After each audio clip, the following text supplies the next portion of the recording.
Hello everyone, this is Professor Sanan Sari and today we are going to discuss about an important question, that is what is outsourcing. I would like to inform you in this video we are going to cover the types of outsourcing too, that is BPO, KPO and LPO, business process outsourcing, knowledge process outsourcing and legal process outsourcing. So friends, in this video we're going to learn about the meaning of outsourcing too, and as well as we are going to learn about the BPO, KPO and LPO. Okay, so one by one we have to be deal with the types of outsourcing, but before going to touch the types of outsourcing, let's start with the meaning part of the outsourcing. Outsourcing होता क्या है, सबसे पहले इसे समझना is very must. Outsourcing वो होता है जहाँ पर whenever we are using external employees, manpower and staff to accomplish a certain और the noncore activities of the same company, of the host company, okay, to reduce the burden of the host country, to reduce the cost of the host country. If whenever we are arranging or hiring the staffs outside from the organization is called as outsourcing. Outsourcing her level पे किया जाता है. वो अगर हो सकता है कि आपका कोई एक कंपनी है, होस्ट कंपनी, जहाँ पर आप एक ऑर्गेनाइजेशन है जहाँ पर आप वर्किंग हैं, लेकिन उस ऑर्गेनाइजेशन का सिल्वर जुबली अगर आपने मनाना चाहते हो या 1 ईयर कंप्लीशन का पार्टी आप सेलिब्रेट करना चाहते हो, सो डेफिनेटली वहाँ पर कुछ फूड आइटम्स अरेंज करने होंगे और उस हॉल को या फिर जो भी आपका ऑर्गेनाइजेशन है उसको डेकोरेट भी कराना होगा. सो डेकोरेशन काम आप अपने स्टाफ से नहीं कराओगे इंटरनल, ना ही बुफे सिस्टम अरेंज करने के लिए अपने स्टाफ से कंसर्न करोगे, बट ये सारी एक्टिविटीज़ के लिए you have to be hire staff and manpower from the outside for a short period of time. Okay, so it will automatically reduce your burden and cost too. Okay, so इसे हम कहते हैं outsourcing. As it is कभी कभी organisation में ऐसा भी होता है जो कोर एक्टिविटीज़ आप परफॉर्म करते हो उसके अलावा कुछ एक्टिविटीज़ अगर क्लाइंट ने आपको दिया है कि आपको बिजनेस इसका करके देना है, सो वैसे सिनारियो में भी, इमरजेंसी में भी आप आउटसोर्स कर सकते हैं, मतलब एक्सटर्नल एम्प्लॉयज़ को बुला के अपना जो है काम वो कंप्लीट करवा सकते हो. ठीक है, so is nothing but the outsourcing and whenever we are hiring people from the outside is nothing but the outsourcing. So यहाँ पर आप स्क्रीन पे देख पा रहे होंगे, outsourcing is the process of contracting a business function or any specific business activity to a specialized agency, mostly the non-core areas such as sanitation, security, households, pantry, etc. आप देखते हो ऑर्गेनाइजेशन में बाहर एक स्टाफ होता है, वॉचमैन्स होते हैं, सिक्योरिटी स्टाफ होता है, इनके लिए भी एक बाकायदा अलग से एडमिन किया जाता है, but it is not the core activity of the organisation. We can say it's a non core activity of the organisation, जिसके लिए we need to be hire the staff and manpower from the outside. इसे ही हम कहते हैं outsourcing. Okay, the company makes a formal agreement with the agency and the agency can send the required manpower to the company. Company को एक official और एक formal agreement बनाना पड़ता है in between the agency and the company. ठीक है, सो agency अगर contract sign करती है तो अपने को जितना भी रिक्वायर्ड मैन पावर होगा उनको सेंड करेगी कंपनी में, ताकि जो भी नॉन कोर एक्टिविटीज़ है वो उसे क्या कर सके, फुलफिल कर सके, जैसे डेकोरेशन हो गया, सैनिटेशन हो गया, security, house holds, pantry, buffet system etcetera. Okay, या फिर कोई अलग एक्टिविटी भी हो सकती है. The agency charge of company for their services with the help of the outsourcing company can focus on their core areas. यहाँ पर एजेंसी क्या करती है, कंपनी से पैसे चार्ज करती है फॉर देयर सर्विसेज. जो सर्विस एजेंसी आके आपको देगी आपकी कंपनी में, उसके लिए एजेंसी क्या करती है, पैसे चार्ज करती है. और आउटसोर्सिंग की वजह से कंपनी क्या कर सकती है, अपनी कोर एरियाज़ पे ज़्यादा फोकस दे पाती है. ठीक है, तो चलिए फ्रेंड्स, हम लोगों ने देख लिया कि आउटसोर्सिंग होता क्या है. ऑब्जेक्टिव्स के लिए भी आपको ये सारी चीज़ें याद रखनी है. There are 3 types of outsourcing which include BPO, KPO, LPO. So let's start with the first type of outsourcing which is BPO, business process outsourcing. Friends, सबसे इजी आपको एक कंसेप्ट बताते हुए चलूँगी. जब भी BPO आता है, कॉन्सेप्ट को ज़्यादा क्लियर करना चाहते हो विदाउट एक्सपेंशन के, so be remember one word always, that is call centre. आपने नॉर्मली कॉल सेंटर सुना होगा, है ना. कॉल सेंटर को हम लोग कहते हैं BPO. जब आप इंटरव्यू में जाते हैं, सो इंटरव्यूअर डेफिनेटली आपसे पूछता है what is the full form of BPO.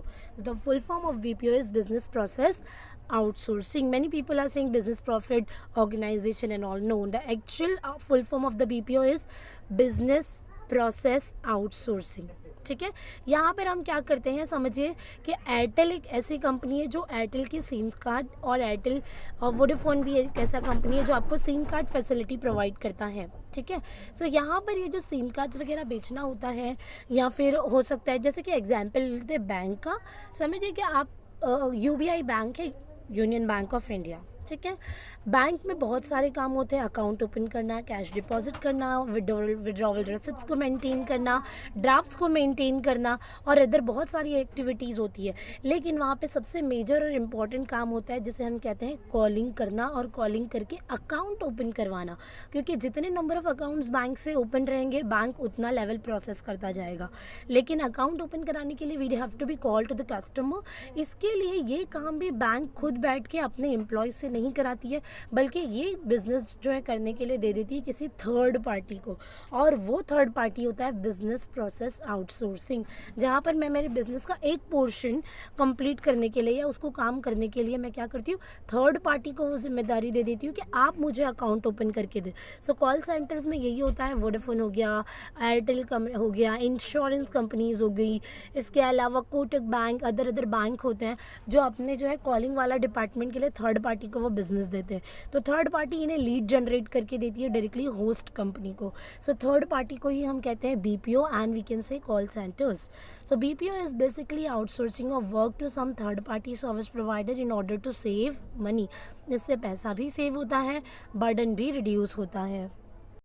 सो यहाँ पर रीड कर लेते हैं, बिजनेस प्रोसेस आउटसोर्सिंग और BPO is a business practice in which one organisation hires another company to perform a task process that the hiring organisation required to operate its own business successfully. So ये होता है BPO, जहाँ पर हम क्या करते हैं, एक कंपनी क्या करती है, हायर करती है किसी और दूसरी कंपनी को एक पर्टिकुलर प्रोसेस या टास्क को परफॉर्म करने के लिए, ताकि वो अपने पूरे बिजनेस ऑर्गेनाइजेशन को, इसके ओन बिजनेस को ऑपरेट कर सके सक्सेसफुली। ठीक है, सो ये होता है बीपीओ। बीपीओ के बाद आता है KPO and the full form of KPO is knowledge process outsourcing.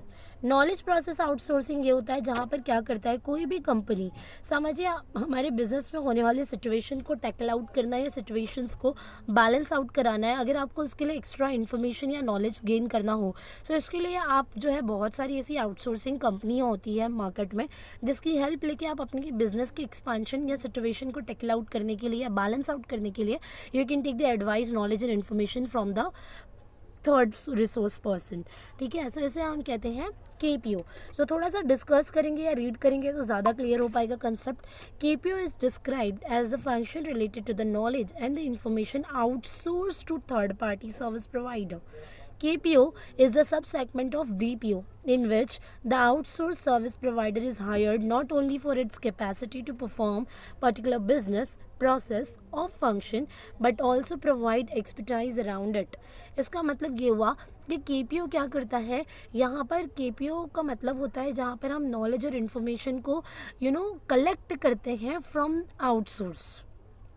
ठीक है, KPO is the outsourcing of confirmation core information related to business activities which are completely important from an integral part of a company's value chain is described desirable।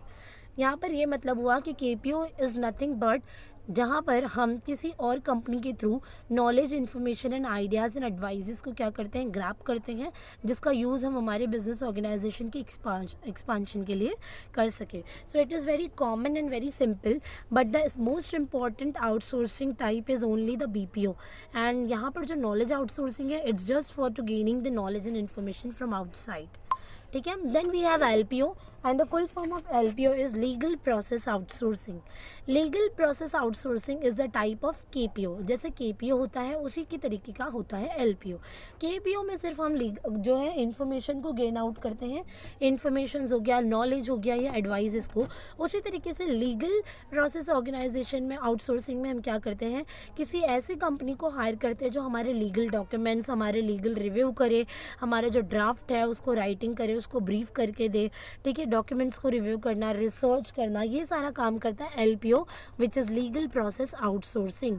सो इसे हम कहते हैं legal process outsourcing, जहाँ पर क्या होता है normally legal process outsourcing इसे कहते हैं. So in India it achieved success by producing services such as document review, legal research and writing, drafting a brief etcetera. So यहाँ पर legal process outsourcing is nothing but to verify और auditing about the legal procedures, legal research, legal documents, ये सारी चीज़ों को check करवाना is nothing but the legal process outsourcing. LPO is a type of KPO only, and legal services rendered and from drafting legal documents, legal performing legal resources to offering advices. Legal outsourcing has gained tremendous ground in the past few years. मतलब काफ़ी years से ये हो रहा है कि it achieve a tremendous success nowadays because the legal process helps the organization to check their review and documents, etc. So friends, we have completed the outsourcing and the types of outsourcing here. If anybody have any doubt and difficulty, so you can make a comment on my YouTube channel. That's all enough for today.